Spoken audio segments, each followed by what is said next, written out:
This is Getting Past It, where real life meets real growth. I'm JR, and in 10 minutes or less, we're tackling thoughts, habits, and truths that hold us back. Let's get past it together.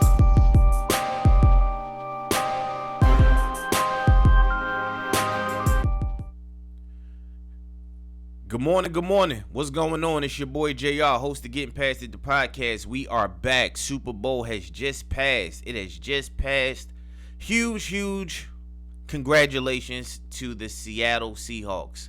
That was painful to say as a 49er fan, but those boys went out there and got it done. I was hoping for a much better game. Defensively, the game was great. On the defensive sides of the ball, they were getting after it.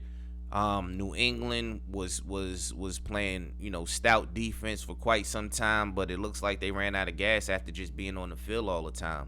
Holding Seattle to 4 field goals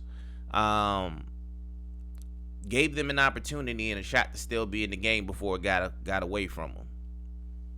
But on this episode, I want to talk mostly about Sam Darnold and his journey. So let's think about this. Sam Darnold was the number 3 pick in the draft, somewhere around there. And when he went to the Jets, he did not have the best time. His career record with the Jets was 13-25. Not a winning record at all. He didn't look great. But we often forget the Jets had no offensive line. They didn't have the best wide receiving core. And the coaching and leadership over there has always been extremely interesting. I'm not going to say bad. I'm not going to say good. I'm just going to say it's been an interesting dynamic because the quarterback and coaching situation over there seems to be like consistent turnover, more so than a lot of other places in the NFL. And it doesn't seem like the Jets can get it right. So Sam Darnold left there with people thinking, he was a bust. And he goes to Carolina where he goes 8-9. Much better showing, but still not a winning record. And Carolina says, thank you, but we're going to move in a different direction. Then he comes to San Francisco as a backup quarterback, doesn't play, but if you listen to his press conference, the amount of things he learned during his time in San Francisco, being able to learn from Brock Purdy, being able to get with the quarterback whisperer, a.k.a. the coaching guru, Kyle Shanahan, who was able to teach him, open his eyes and his mind to certain things. And if you listen to his press conference, he paid the respect to Kyle and Brock for just what he learned being in San Francisco, even though he didn't play, and how that helped change his view, his trajectory, and how he attacked the position. Then he left San Fran and went to Minnesota, where he went 14-3. That's a hell of a season. But Minnesota said, thanks, but no thanks. We're going to go with J.J. McCarthy, and I'm sure they're kicking themselves. As a Michigan Wolverine fan, I wasn't a fan of J.J.'s when he was there. I didn't think he was the most dynamic quarterback, and he looked more of the same when he came to Minnesota. And I'm sure them watching what Sam did this year, they're probably like, we made a huge mistake. But Seattle took a flyer, right? They took a flyer. They bet on Sam. They said, come on over. We're going to give you a contract. We believe in you. We see how you've grown. And we think you're our guy. And he went over there and proved them right. He went 14-3 this season. He went through, my 49ers, which were depleted. But he also beat a very, very tough Rams team in a hell of a game. And he stepped up to the challenge. He rose to the occasion. Think about the quarterbacks that were in the same draft as him and how much differently they are regarded in comparison to Sam Darnold. So you got Baker Mayfield, who's played for a few teams, but most people would view him as a better quarterback than Sam Darnold. Josh Allen, people thought he was the next thing, and he's played great, but not well enough to get to a Super Bowl. And yes, it's a team sport, but he hasn't gotten it done. Lamar Jackson, awesome, played great, but hasn't gotten it done.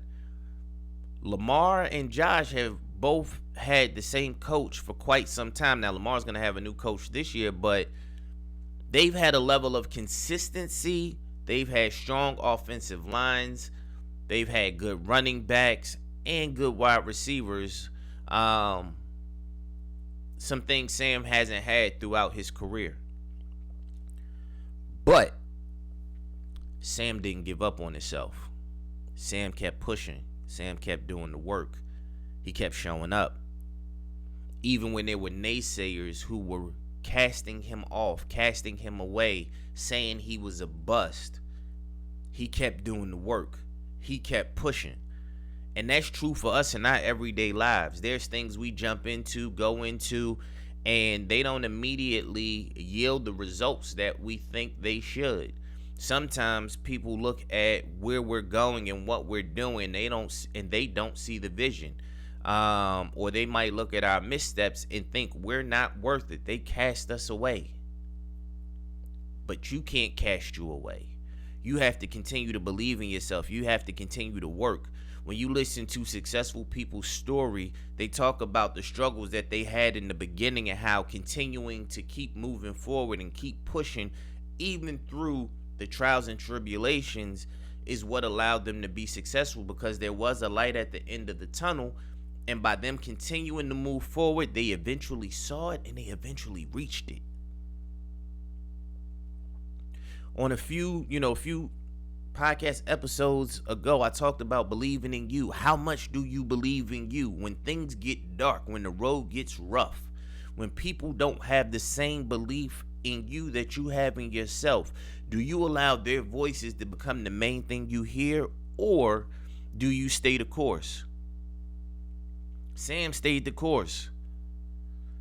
I remember watching Sam before he got to Seattle, and when pressure came, he got happy feet. He would be all over the place.